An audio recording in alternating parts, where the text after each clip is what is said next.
Welcome to Across the Pond, a podcast for leaders in market research to help them grow their insight agencies, with Steve Henke and Paul Griffiths.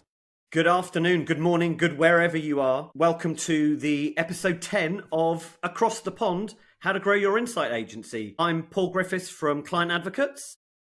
And I'm Steve Henke with Harpeth Marketing. Welcome or welcome back if you've been here before. Thanks again for joining us. Today's episode's a little different than we've had before. A couple of months ago, Paul and I sent out some LinkedIn posts asking for the public, the industry to send us some questions. And we've narrowed it down to 6 questions that I think are really good and are going to generate some interesting conversation today. So, Paul, you ready to jump into these?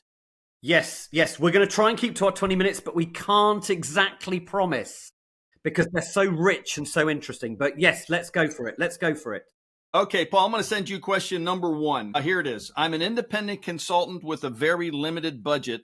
What are my best marketing options? Okay. So I'm assuming this is someone who doesn't want to work with Steve and is trying to save money by asking us the question. So what are my best marketing options? I think there are just a couple of really obvious things you can do if you've got no or very low budgets. The first thing is you have to use LinkedIn. LinkedIn is essentially free. You might want to pay for the premium version of that. It's a little bit of money, but I think using the paid version of LinkedIn to do posts and to do commentary and to share content and to basically engage with your custom base and your network is a really, really good effective way of doing marketing. Other couple of things. See if you can get yourself onto webinars or to conferences. You'd be amazed at how people are always looking for people with papers, interesting things to say. There's an investment of time on your part, but hopefully you can get free entry or free access to the platforms and to events doing that. I would say this because I know I've talked about it in previous episodes. I would use a CRM system. You can get a free version of a CRM system, and that can help you do your newsletters. You can do your customer engagement through it. You can run your sales processes. And a final thing, actually, just to combine all of those, do some posts on LinkedIn, take those posts, turn them into a newsletter, which is sent out on your CRM system on a monthly basis. And then a week later, take that newsletter that's an email newsletter and turn it into a LinkedIn newsletter, and you will get 3 times the bang for your buck. So those are my sort of starters for 10 in terms of independent consultants with a limited budget wanting to start doing some marketing. I love those. Paul, let me ask you a question about LinkedIn. What is your feeling on posting on an individual site versus the company LinkedIn page? Okay. So I would always, I'm genuinely of the opinion LinkedIn works more effectively if it's person to person. So I would focus in on your personal LinkedIn page and profile, and I would focus on communicating, commenting, engaging with individuals on their personal profiles rather than looking at brand and company pages. I think company pages are great for finding out information about that business, what's going on, interesting things that they're doing. You can share those with your clients and your customers and stuff and your prospects. But my advice would be go for individuals. Good. Do you agree? Do you agree? Yeah. I do. I think, general posts, I think you could probably post it in both places, but where you're certainly engaging with the marketplace, that's all absolutely individual. Yeah. Okay, cool. Good. Perfect. Thank you. Do we think that answers our first question? Perfect. Right. In which case, question 2. This is one for you, Steve. Okay. So we had the question, beyond we want to grow by 10% next year, what are some tips for setting good sales goals? This is a doozy. It is a good question. And I think, most firms, the CEO says, I want to grow by 10% this year. Go figure it out. I think you have to break your sales goals into 2 parts. I think there's the goal from your existing client base. And then I think there's new business goals. So let me start with existing clients. And this is it's an exercise, and it's a little tedious, but it's incredibly valuable. And that is, unless you're selling panel, perhaps in insights agencies, we have a finite number of clients we're working with in a given year, 20, 40, 50, whatever the number is. We need to sit down in, assuming, calendar year, sit down in October, November, December, and go account by account and do something of a critical analysis of each client and say, what's going on there? Not just with you, but with their business. And then how does that translate into what you're doing with them, what they're doing with some of your competitors, and do a critical analysis and set a specific goal for each existing client next year. And then you add all those up, and that is your existing client goal. And maybe even spend a little extra time with your key accounts sort of in that process, right? Your top 10%, whatever that is. Then the new business, I looked at that a little bit differently. And that's generally where the boss is going to say, okay, I need you to generate $500,000 in new business next year, which sounds kind of staggering, right? So how do I do $500,000? Well, and I'm just going to play with some numbers here to make a point. Let's say your average project is $50,000. Well, then that's just 10 projects you need. That sounds a little more manageable. Where do those projects come from? Well, we submit proposals and we bat about 50. I need to send out 20 proposals next year. Where do the proposals come from? Generally, they follow a capabilities presentation. And let's say we're batting 50%. So I need to give 40 capability presentations next year, which come from meetings, which comes from lead generation. So to me, if you're looking to add new brand logos to your portfolio, it starts with determining the number of leads you need to generate and then kind of following the math through that ends up in some sort of new business number. Say, where's that math come from? Your pipeline. If you're using your pipeline properly and have been for a while, the numbers are there. Just go back and look historically, what percentage of your proposals close, what percentage of your capability presentations lead to proposals, et cetera. So then you end up with a new business goal, which is more of an activity goal, and your existing client goal, which is how is my current base of clients going to perform next year based on all the information we have. That's how I would set goals. Okay. And if you haven't managed your pipeline in that sort of way that you've described, which by the way, I think is an excellent idea, I know the question that I would ask is, well, what should my ratios be? Is it 10 meetings to 5 proposals to 1 win, or do you have a sense of what those ratios are, or do they differ by business to a great degree? You know what? It's interesting. No, they really don't, Paul. And I think, talking to people like you and me who work with agencies all over the place, we could probably give you a handle on that. But when I talk to my clients, for example, close rates on proposals is in the 35 to 40% range. And I've been hearing that same number from clients and prospects for the last 10 years. So that's one of those numbers. I think capability presentations to proposals is probably about the same, maybe a little bit better. So you can round this off. That said, it is never too late to start using a pipeline and start to build. Now, and think about it this way. If you've got 3 or 4 salespeople or seller doers on your team, and they're all using pipelines, now you get to build sort of a company-wide set of math that you can use. The only thing I would build on that is the difference between success with new business and with existing clients. And the data I would see, and I think it's worthwhile any agency owner looking at this and cutting it in different ways, but I would expect you to have more success and better win rates with your existing customers than with your prospects. So your blended rate might turn out to be 30-40%. I'd actually hope, if you're a really good agency and you're doing great work and you're doing all the things you need to do with nurture with clients, your win rate on proposals should be up in the high 50s, maybe even up into the 60%. For your new biz, where they're trying you out, or you're having to go through that process of doing a couple of proposals before they'll really trust you, it might be a lot lower. But I think it's worthwhile just when you're looking at that pipeline analysis, distinguishing between existing and new clients. I think that's a great point. Yeah, I completely agree with you. Perfect. All right. Perfect. We good on sales goals? Yes, I think so. All right. Next question for you, Paul. I know I need to post on LinkedIn 3 to 4 times a week, but what can I post about that isn't salesy, and how do I come up with those ideas? Wow. Okay. So I think the first thing to do is to plan. So if you are sitting there going at 8:30 every morning, God, I've got to post, then it's going to feel really, really tough. My first piece of advice to you would be plan your posts for up to a month ahead, maybe even longer if you're really organized, and decide on a campaign.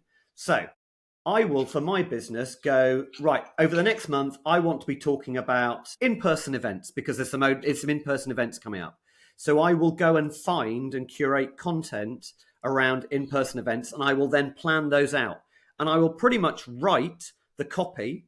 I might use AI these days to help me write the copy, but I will write the copy and I will then schedule those into LinkedIn so that actually I'm not having to sit there every morning worrying about it or doing it late or actually getting out of the habit for it. So that's the first thing is to plan. In terms of where you get that content from, I think it was Efron. Oh, I forget her name. She's a film producer. Nora Ephron. Yes, Laura Ephron said something about all copy is content.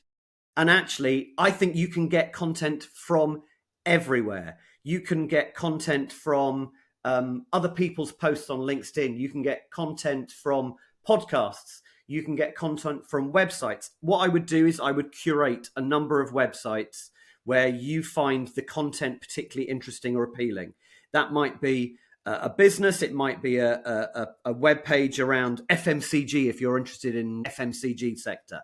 I would find people on LinkedIn that you regularly see content from that you go, gosh, that's really good stuff. And I would repurpose theirs and obviously, quote them on it and sort of, say that this is theirs. But for instance, there's a guy I love in marketing called Mark Ritson. I have Mark Ritson. I follow him on LinkedIn. So when Mark Ritson publishes a post, I go, oh, that's a good one. And I literally just bookmark it. And then when I'm doing my next post for the next month, I go, well, right, where's a Mark Ritson post? So I think it's about curating that content, finding the people you appeal to, finding that plan for the things that you want to be talking about. And then the final thing is not to be salesy, is to do this on the basis with the mindset of I'm sharing this stuff because I think it's going to be genuinely helpful and genuinely beneficial and interesting to my network.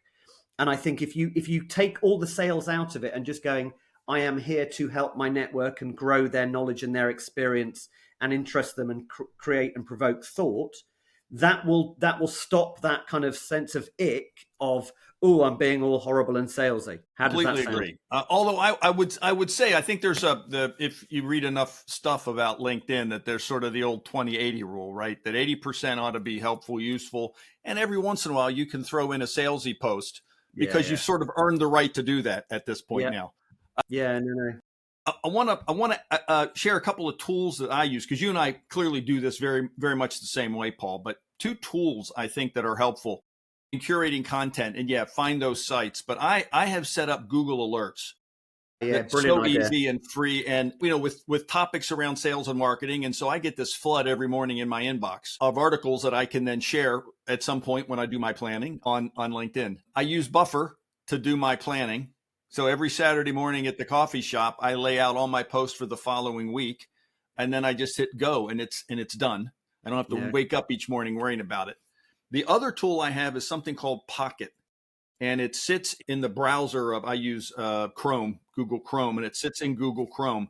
And anytime I find an article that I like, I just click Pocket, and it's automatically saved. So I've saved thousands of articles over the last 10 years, and they're all in Pocket, and I can pull them up at any point and then put them into a social post. It's a great free little app that you can put on your laptop for keeping and then sharing content. Yeah. Funnily enough, actually, I use Chrome as well. Within Chrome, there is something called Reading List, which is basically you click on the link or you click on a website and you can click on the little widget in the corner, and it saves it to a reading list, which is exactly the same thing, but it's within. Terrific. I didn't know that. It's good. Okay. Good to know. Thank you for sharing that. All right. Right. Next one for you, Steve. We're doing well on time here. This is remarkable. It's almost like we practiced it. The question I've got for you, Steve, or the question our audience had for you was, what can an agency do post-project to keep engaging with clients? I think this is one of those. It's a great question, and it's one of the reasons agencies lose clients. right? I mean, in most of our relationships, clients are doing projects 2 or 3 a year. So there's months in between. And our assumption is, well, we're doing such good work, they're going to come back. And we're not talking to them at all in the 3, 4, 5, 6 months between projects. So this is really about how do I create good touch points between projects. And I think there are a bunch of ways to do that aren't salesy, that, are helpful and useful to the client. Let me share a few. I think that after every project, you ought to be doing some sort of client satisfaction study. And it's amazing how many research firms don't do that. The majority, actually. But it's a great touch point, helpful to you, and it shows them you kind of care about what you're doing. I'm a big fan of thank you notes and gifts, not emails. Emails are just, they're throwaways. Handwrite a card, send them a bottle of wine or a bouquet of flowers. Pick up the phone once in a while and just check in and not ask about the next project, but just how you doing? It's been a few weeks. What's going on over there at XYZ company? Just keep the relationship, top of mind. Go visit them. Mm-hmm. There is nothing like in person. Hey, I'm going to be in your city next week. Let's meet for a cup of coffee, whatever it is. Find, particularly your key accounts, find a reason to visit them on a frequent and consistent basis. I know this sounds silly, and we've kind of talked about this a little earlier. Make sure that you're engaged that you're connected with them on LinkedIn. So they see your posts every day, 3 or 4 times a week, whatever you're posting. Make sure you're connected with them on LinkedIn. Share resources. If you happen to be doing business with Ford Motor Company and you come across an article online about the trends in, electric vehicles, send a link to that article to that specific client. Keep them specifically in mind with the content. Make sure that your marketing team is doing its job, right? That they are posting on social media, that they're sending out a monthly or bi-monthly newsletter, that they're doing whatever advertising they're doing. And I think it's all of those things, even though it might not be you specifically, it is the company that is keeping itself top of mind with those clients. That's my list. I've got some others, but I'll be quiet for now. The only one as a couple of thoughts I have, and actually I was talking with a client the other week. One of the things that when I speak to end clients about what agencies don't do enough of, one of the things that the end clients always tell me is that they don't follow up actually on the projects. So that there is nothing to stop you as a project manager or as a researcher, if you've worked on a project with a client 6 weeks ago, sending them a note going, how did that research land internally? Is there anything more that I can do to help you with? When we were working on the project, you mentioned that you were going to be talking to the marketing director about the implications of some of this. How did that conversation go? Clients tell me all the time, they are amazed how agencies disappear after a project. And I wonder if just actually all your suggestions are perfectly sensible, but actually just ask the client how the project that you've worked on with them has gone and how it's being used internally and what more you can do to help. That in itself is just a really, really obvious project-related question. And let me add on that. I think that's a great suggestion, because one of the things that obviously our clients want to do is they want to create case studies that they can share with prospective clients on how good they are. But when the conclusion of the case study is it went really well, because we don't know what the impact was, because we didn't ask, as you are suggesting, what the impact was. How was the data used internally? What did the marketing department say? We have no to put into that case study, and it just becomes a bunch of fluff. I love that suggestion. Easy. And it's easy to do. Very easy to do, and actually is in a safe space for most researchers, because we're not asking them to kind of go and be salespeople or go and do marketing. We're actually asking them to talk about the thing that they know and are passionate about and understand and have been imbued in, which is that project. Excellent. Now, that actually brings me on to my next question, Steve, which is, so we had a question from one of our audience. Do you think researchers can ever be good salespeople? And if so, how have you seen them do it? Which is kind of related to what we've just been talking about. Yeah. That's a really good question, and it's one of those questions. It's why the seller doer workshop training exists, right? Because researchers, and I'm overgeneralizing, but it ain't wrong, which is most people in research consider themselves introverts, And so how can introverts ever be good salespeople? And I will tell you, being an introvert is a great benefit if you're involved in sales. Introverts are good listeners, which is a really good thing if you're in sales. They are critical thinkers, which is a really good thing if you're in sales. And because they're not talking all the time, they build trust easily.